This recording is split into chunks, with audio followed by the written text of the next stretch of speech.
Pranam dear students. Today I am with you with the chapter The Making of a Scientist. Again I am starting from here. At the age of 22, a former Scout of the Year excited the scientific world with a new theory on how cells work. इसमें farmer scout of the year यानी कि जो एक scout association का member था उसने सिर्फ 22 years के एज में ही साइंटिफिक वर्ल्ड को यानी विज्ञान की दुनिया में तहलका मचा दिया था और वो था एक नई थ्योरी कि हाउ सेल्स वर्क, कैसे सेल काम करते हैं, इसकी थ्योरी पर एक तहलका मचा दिया था। नाम था रिचर्ड एच इब्राइट, जिसकी हम कहानी पढ़ने जा रहे हैं, जिस वैज्ञानिक की Richard H Ebright and his college roommate, और उनके एक साथी थे जो उनके साथ कॉलेज रूम शेयर करते थे। Explain the theory in an article, एक आर्टिकल में उन्होंने इस थ्योरी को एक्सप्लेन किया था इस नाम से, in the proceedings of the national academy of science. ये जो मैगजीन थी, इस मैगजीन में ये आर्टिकल छपा था उनका। It was the first time this important scientific journal, और ये इम्पॉर्टेंट इसलिए था कि पहली बार ये साइंटिफिक जर्नल ने had ever published the work of college students, कि कॉलेज स्टूडेंट्स के काम को पहली बार इसमें जगह मिली थी। इससे पहले ये प्रोफेसर या अन्य जो वैज्ञानिक बड़े बड़े होते थे उन्हीं के फाइंडिंग्स को उसमें पब्लिश किया जाता था। स्पोर्ट्स की दुनिया में अगर बात करें तो that would be like making the big leagues at the age of 15, यानी कि 15 साल की अवस्था में एक बड़े लीग को खेलने जैसा था। And hitting a home run, और एक होम रन हिट करना, ever your first time at bat, यानी पहली बार बैट से होम रन हिट करने जैसा था for Richard Ebright. It was the first in a long string of achievements, और ये पहली जो उन्होंने साइंटिफिक वर्ल्ड में जो कुछ प्राप्त किया उसकी पहली अचीवमेंट ये थी, पहली प्राप्ति थी जो कुछ भी उन्होंने प्राप्त किया। And it all started with butterflies, और सारी कहानी शुरू कहाँ से होती है? बटरफ्लाइज से। एंड ओनली चाइल्ड, मतलब एकमात्र पुत्र थे, अपने मम्मी पापा के एकमात्र पुत्र, इकलौते बेटे। Ebright grew up north of reading. Reading is a place, यहाँ रीडिंग का मतलब पढ़ना नहीं समझेंगे, reading is a place in Pennsylvania, USA. USA के पेंसिल्वानिया में रीडिंग नाम की जगह है, वहां पर इनका ये जन्म लिए, लालन पालन हुआ। There wasn't much I could do there, he said, और वो बाद में बताते हैं कि वहां कुछ करने जैसा और कुछ नहीं था मेरे लिए। आई सर्टेनली कुडंट प्ले फुटबॉल और baseball with a team of one, और मैं किसी के साथ फुटबॉल या बेसबॉल एक बच्चे की टीम के साथ खेल सकता था, ऐसा नहीं था। But there was one thing I could do, collect things, और एक चीज जो मैं कर सकता था वो क्या था? चीजों को इकट्ठा करना। सो ही डिड, और ऐसा ही उन्होंने किया भी। एंड डिड ही एवर, और लगातार करते रह गए।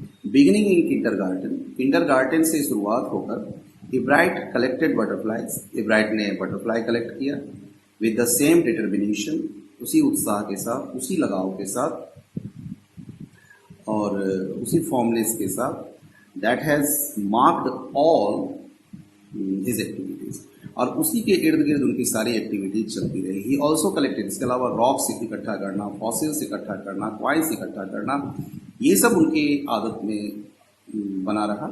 ही बिकेम एन ईगर एस्ट्रोनॉमर, एक अच्छे एस्ट्रोनॉमर भी वो बने।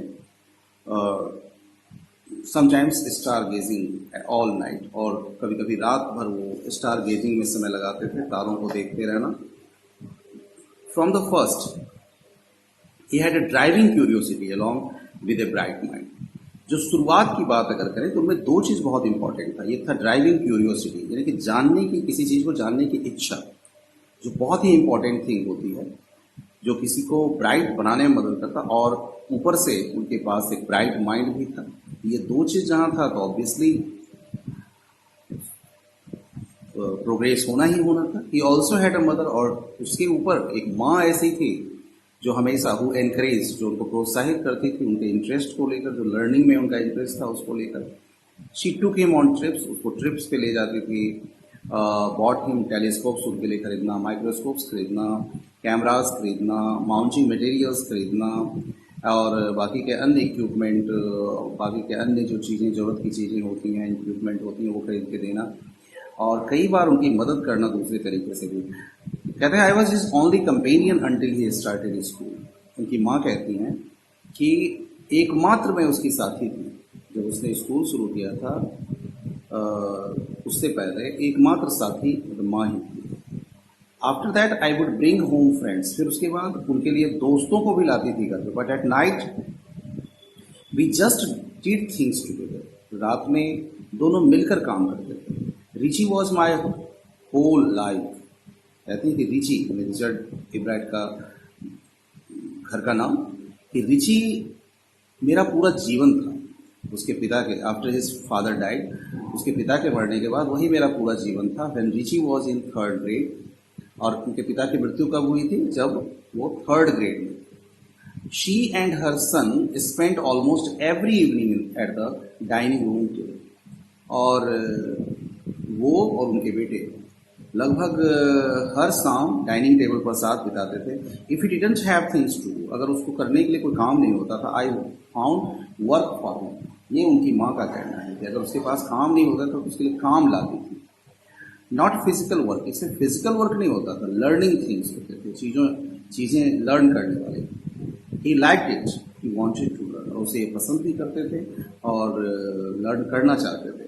And learn he did, he earn top grades in school, और स्कूल में उनका ग्रेड हमेशा टॉप रहता था। On every day things he was just like every other kid, और बाकी काम में जो अन्य जो चीज़ें होती हैं रोज़ की, उसमें वो जो नॉर्मल किड्स होते हैं उनकी तरह थे। इस मदद से by the time he was in the 2nd grade, जब वो 2nd ग्रेड में पहुंचे, एब्राइट had collected all 25 species of butterflies found around the his home town.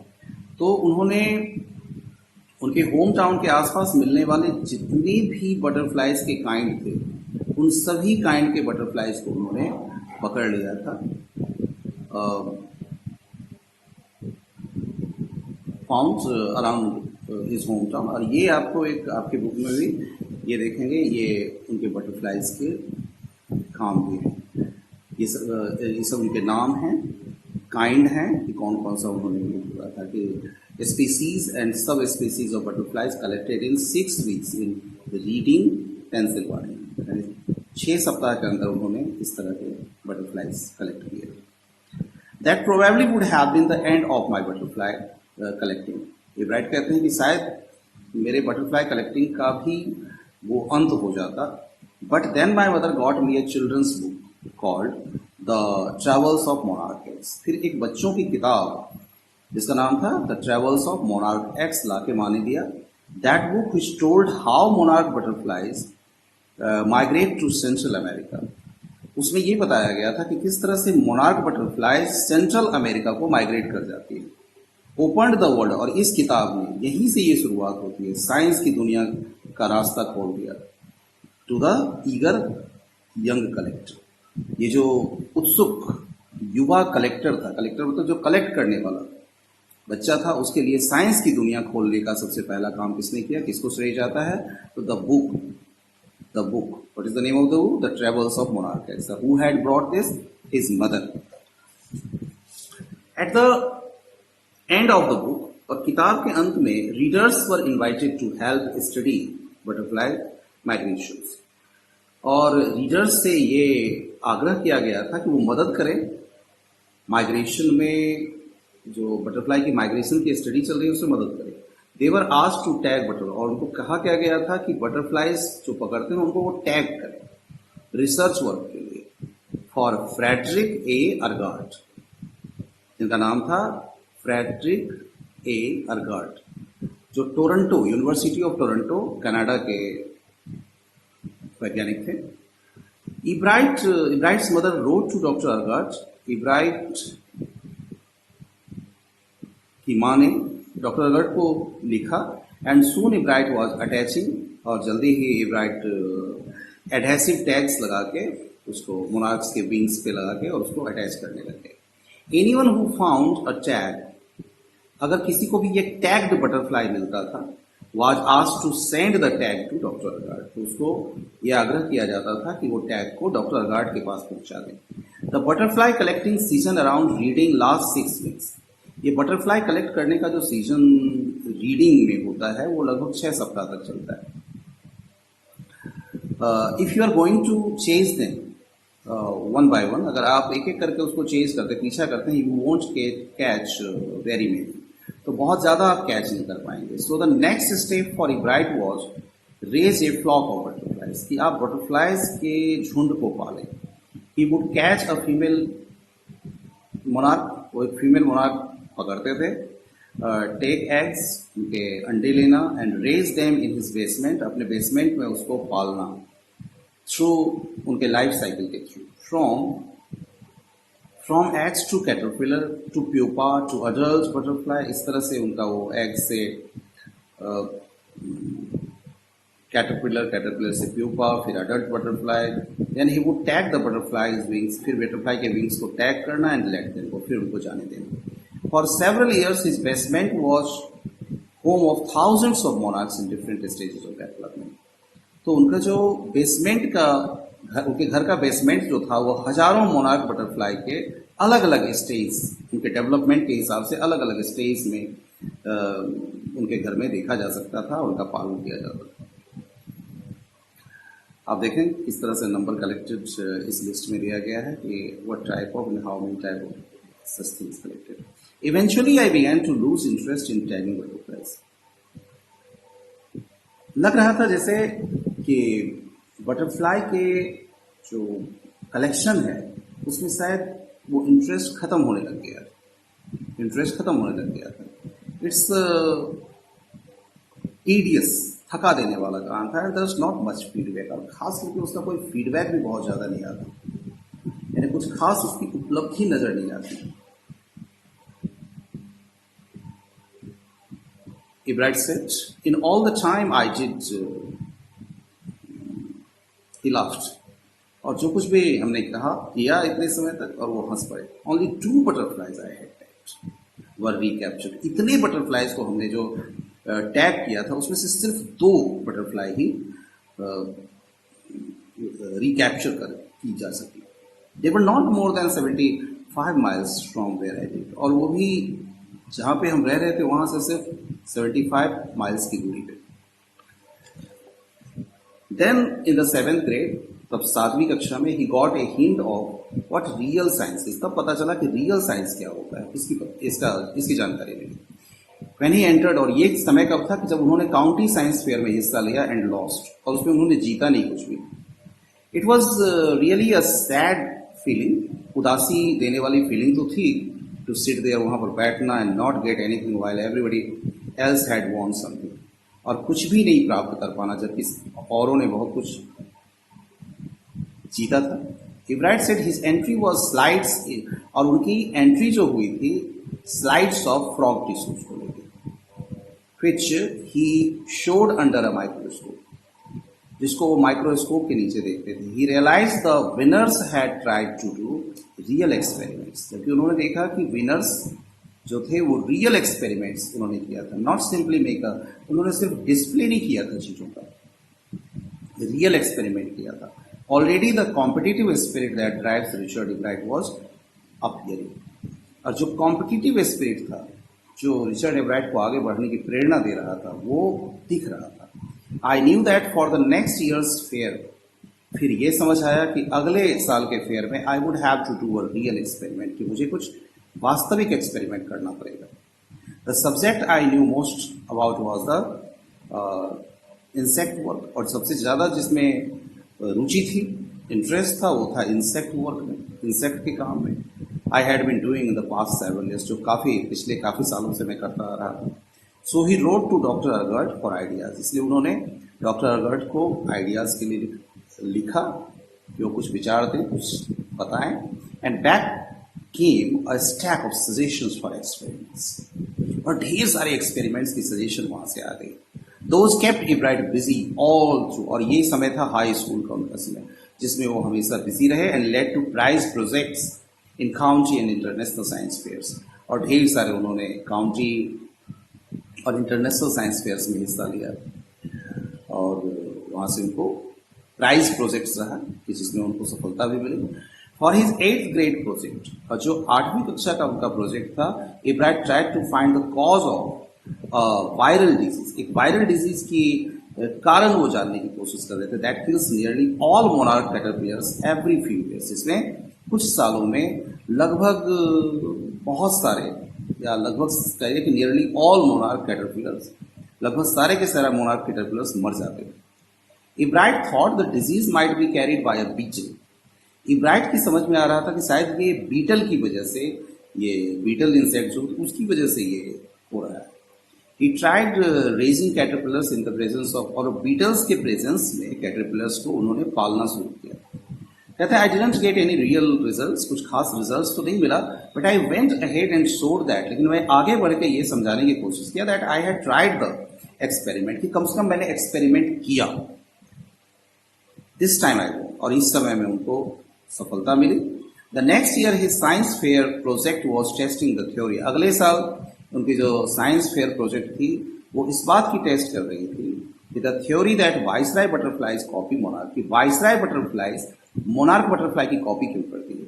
The theory was that viceroys look like, theory ये थी कि वाइसराइज जो है तो मोनार्क्स की तरह दिखते हैं, because monarchs don't taste good to birds, क्योंकि मोनार्क बटरफ्लाइज बर्ड्स को अच्छी टेस्ट नहीं देती थी, यानी उनको वो लाइक नहीं करते थे, इसलिए उनको वो खाते नहीं थे। Viceroys on the other hand do, जबकि वाइसराय बटरफ्लाई अच्छी लगती थी टेस्ट में बर्ड्स को। So the more they look like, तो जितना ज्यादा वो मोनार्क की तरह दिखते, the less likely they are to become a bird's dinner, तो बहुत कम उनके बर्ड के डिनर बनने के चांसेस होते। Ebright's project was to see whether, तो इब्राइट के प्रोजेक्ट का जो हिस्सा था, जानकारी ये लेनी थी कि whether in fact birds would eat monarchs, कि क्या वास्तव में बर्ड्स मोनार्क्स बटरफ्लाइज को खाते हैं। He found that startling would not eat ordinary bird. It would eat all the monarchs it would get. जिसमें कि जो स्टार्टलिंग बर्ड थी वो मतलब कि डार्क ब्राउन ब्लैक बर्ड होती हैं, that is common in Europe और यूएस में ये कॉमन होती है स्टार्टलिंग बर्ड। ये बर्ड जो थी ये ऑर्डिनरी बर्ड फूड नहीं खाती थी। It would eat all the, ये मोनार्क्स को सिर्फ खाते थे, monarchs butterflies it would get. Ebright said later research by other people showed that Viceroy probably do copy the monarch, तो यहाँ पर ये हो गया कि वाइसराय जो है सो मोनार्क की कॉपी करते हैं इसका मतलब। This project was placed first in the, और ये जूलॉजी डिवीजन में पहला स्थान इसको मिला, and third overall in the county, और काउंटी साइंस फेयर में placed first in the zoology division and third overall, और काउंटी साइंस फेयर में तीसरा स्थान इसको मिला। ये दोनों फिगर आप देखिए, दोनों फिगर दिखाया गया है कि मोनार्क बटरफ्लाइज जो टॉप पे हैं and different from viceroy butterfly, ये वाइसराय बटरफ्लाई का है।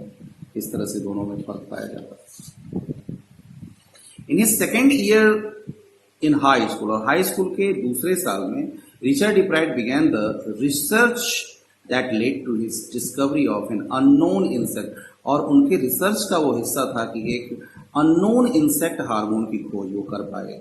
Indirectly it also led to his new theory on the life of cells, और इनडायरेक्टली देखा जाए तो एक नई थ्योरी जो लाइफ सेल के लाइफ पर एक नई थ्योरी थी उसका भी प्रतिपादन यहाँ से किया। So up to this today dear students, thank you very much for listening to me.